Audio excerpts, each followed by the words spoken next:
Salve María, queridos amigos, bienvenidos a este nuevo programa de Creciendo en la Fe. Vamos a ver el primer artículo del credo, que lo vamos a dividir en dos.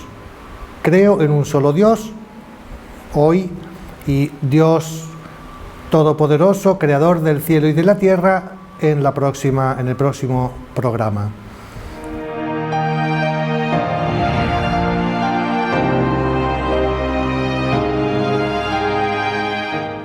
El programa pasado, recuerdan que vimos la utilidad de la fe que es útil para unirnos a Dios, porque con ella empieza la vida eterna, que dirige nuestra vida presente, cómo la dirige, y también que nos enseña a vencer las tentaciones del demonio, del mundo y de la carne. Y ahora vamos a empezar ya propiamente con este primer artículo del credo. Aquí Santo Tomás va a explicar, ya que vamos a ver la parte de creo en un solo Dios, qué significa la palabra Dios. Y de hecho, él ya desde pequeñito estuvo viviendo un tiempo con los benedictinos. Su familia era una familia importante y quería que él fuese el abad benedictino del monasterio que estaba cerca de su castillo. Y él, mientras estaba ahí, le preguntaba siempre a todos los monjes: ¿qué es Dios? ¿Qué es Dios? Y es una pregunta que él siempre tuvo. Y él nos va a decir ahora lo que significa la palabra Dios. ¿Y por qué? Porque en realidad y en profundidad nosotros de Dios, y eso no lo dice aquí, pero lo enseña en otros lugares, no sabemos lo que es Dios enteramente. Para nosotros es un misterio. Nosotros de Dios, dice Santo Tomás, más que lo que Él es, nosotros sabemos lo que no es. Sabemos que no es limitado, luego es infinito. Sabemos que no tiene ninguna debilidad, luego es todopoderoso. Sabemos que no le falta ningún conocimiento, por lo tanto sabemos que es la sabiduría, etcétera, etcétera, etcétera. Y él, eso en la Suma Teológica, él se va a preguntar, bueno, ¿y qué es lo que, de todo lo que sabemos de Dios, qué es lo que más se acerca a la realidad de Dios? Pues él nos va a decir que lo que más se acerca a la realidad de Dios es esta afirmación, que de Dios lo que sabemos es mucho menos de la realidad. O sea, decir que de Dios sabemos mucho menos de la realidad se acerca más a lo que realmente es Dios, que decir que Dios es infinito, todopoderoso, que es creador, que es etcétera, etcétera, etcétera. De tal forma Dios es tan inmenso que escapa completamente a nuestra capacidad.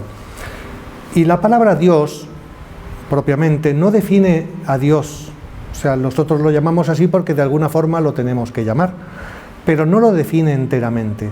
Porque Dios, va a decirnos Santo Tomás, que es aquel que gobierna y provee al bien de todas las cosas.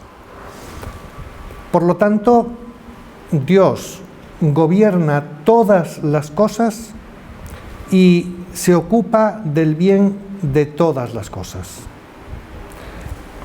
Por tanto, no solamente que las gobierna, sino que provee a su bien. Y esto, ¿cómo sabemos nosotros que es así? Bueno, pues una de las formas de entender que es necesario que exista un Dios es la complejidad y el orden del universo.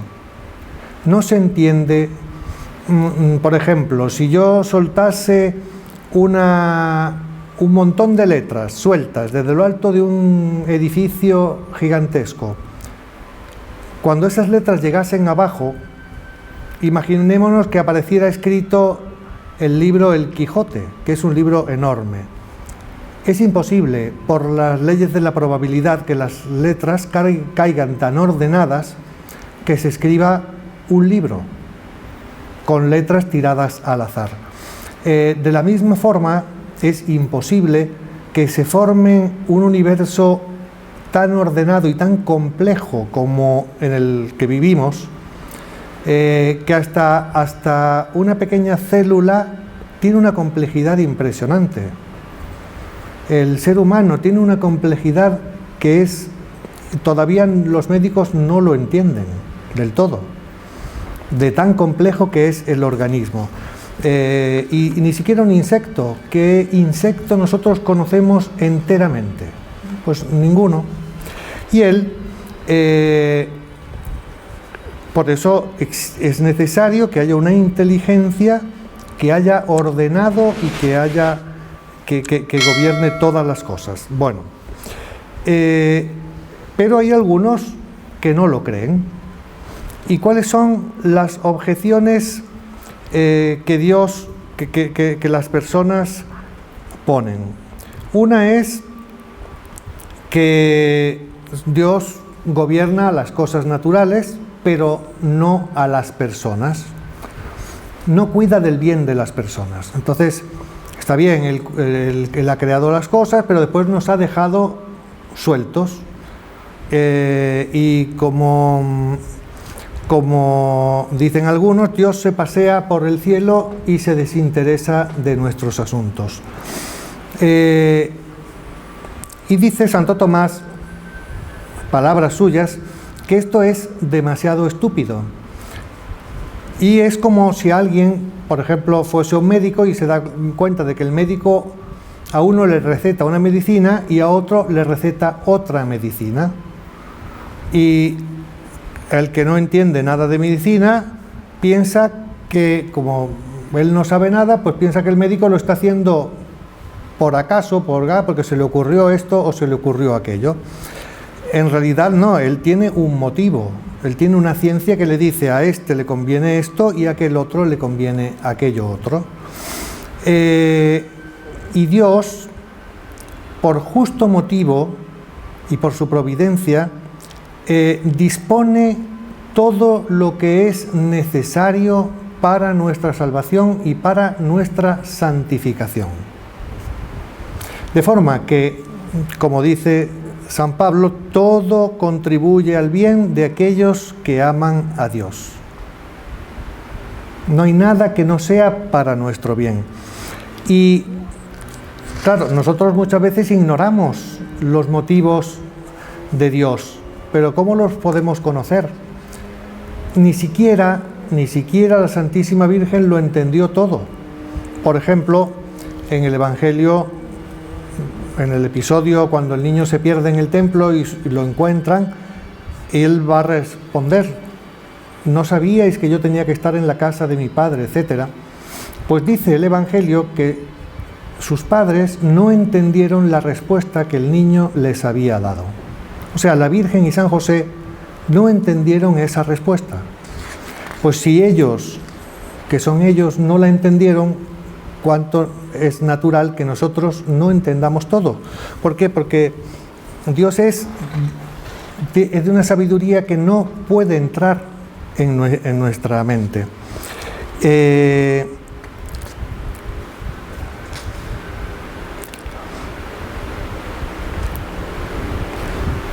Después alguien podría decir, no, es que no hay un solo Dios, hay varios, como decían los paganos, hay varios dioses, pero si el mundo fuese realmente obra de varios dioses, no sería ordenado como es, sería caótico, porque normalmente los dioses, al ser varios, pues cada uno tendría sus limitaciones. Y se pelearían unos con los otros y no saldría una cosa ordenada. Y sin embargo, hay un solo Dios. Y nosotros creemos en un solo Dios. Santo Tomás va a explicar por qué a veces nosotros nos creamos otros dioses. Entonces, algunos por ignorancia.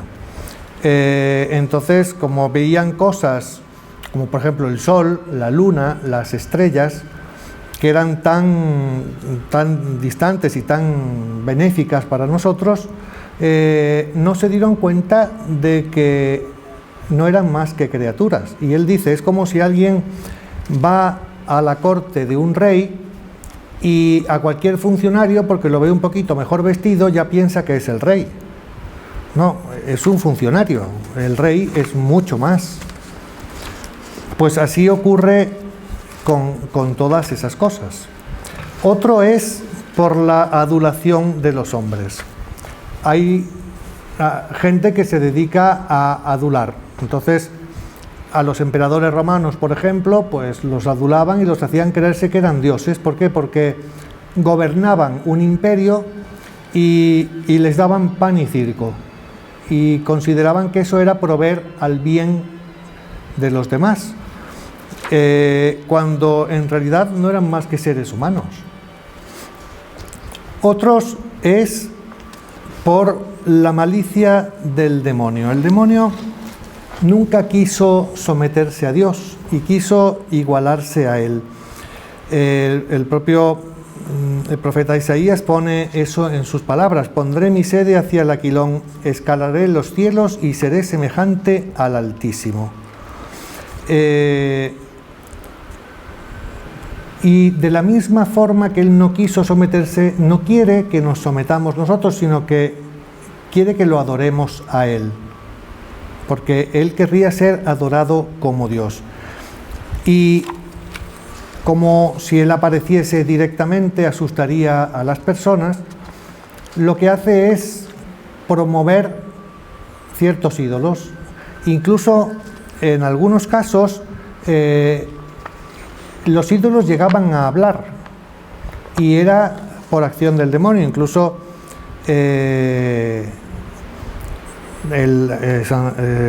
San Pablo, en la primera carta a los Corintios, capítulo 10, versículo 20, va a decir que lo que inmolan los gentiles lo inmolan a los demonios y no a Dios. ¿Por qué? Porque todos los dioses de los gentiles son demonios. Y no solamente espíritus o imaginaciones, como dicen algunos, sino que realmente de alguna forma representan a ese demonio que quiere atraer la adoración de los hombres para desviarla de la adoración a Dios. Y él va a dar algunos casos, porque estos son casos extremos. Hoy día ningún gobernante se declara Dios, y por lo menos en nuestros países occidentales no hay ídolos que se adoran, pero él va a explicar que, por ejemplo, todos aquellos que obedecen a los gobernantes más que a Dios están de alguna forma convirtiendo a esos gobernantes en dioses. ¿Por qué? Porque hay que obedecer a Dios antes que a los hombres. O aquellos que aman a sus parientes más que a Dios, los están convirtiendo en dioses. O el dinero puede ser transformado en un dios. O, bueno, hablando del dinero, hay un proverbio que yo lo escuché en Brasil, que el dinero es un buen siervo y un mal señor. Pero bueno, quien dice el dinero dice tantas otras cosas. Será la gula, será la bebida, será la lujuria, será, en fin, la ira, la propia voluntad. Y también aquellos que se entregan a la adivinación. ¿Por qué? Porque en el fondo es pedirle al demonio que les revele algo que solo Dios puede dar, que es o el desvelar algo que está oculto, o el conocimiento de las cosas futuras. Cosa que, por cierto, el demonio no sabe. El demonio tiene una gran capacidad de observación y de cálculo, y con esa gran capacidad de observación y de cálculo él puede prever muchas cosas que ocurrirán en el futuro, como también la podemos prever nosotros. A más capacidad de observación, de guardar todos esos datos y de previsión, nosotros también podemos prever lo que va a pasar en el futuro. Y en breve plazo cualquiera lo puede prever. Si yo suelto un vaso de cristal de mi mano hasta el suelo y el suelo es de piedra, el vaso se va a romper.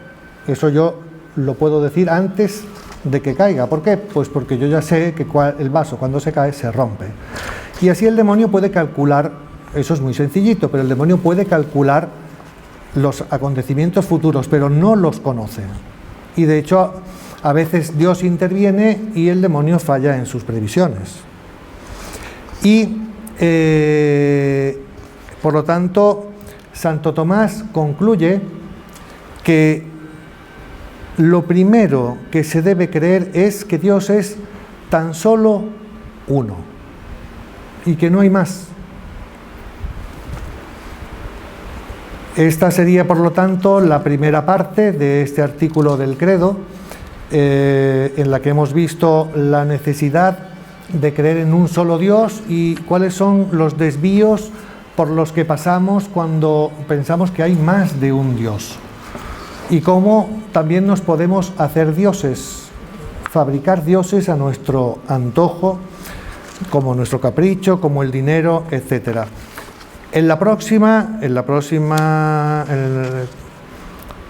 próximo programa hablaremos de cómo Dios es creador del cielo y de la tierra. Y ahora vamos a rezar un Ave María para pedirle a la Virgen que siempre nos ayude a crecer en la fe, que todo aquel que no se haya suscrito todavía que lo haga, porque de esa forma recibirá las notificaciones y podrá acompañarnos en este crecimiento de fe. Y ahora nos despedimos con la bendición y la oración. Dios te salve María, llena eres de gracia, el Señor es contigo, bendita tú eres entre todas las mujeres y bendito es el fruto de tu vientre Jesús. Santa María, Madre de Dios, ruega por nosotros pecadores, ahora y en la hora de nuestra muerte. Amén. El Señor esté con vosotros, y la bendición de Dios Todopoderoso, Padre, Hijo y Espíritu Santo, descienda sobre vosotros y os acompañe siempre. Muy buen día y hasta el próximo programa.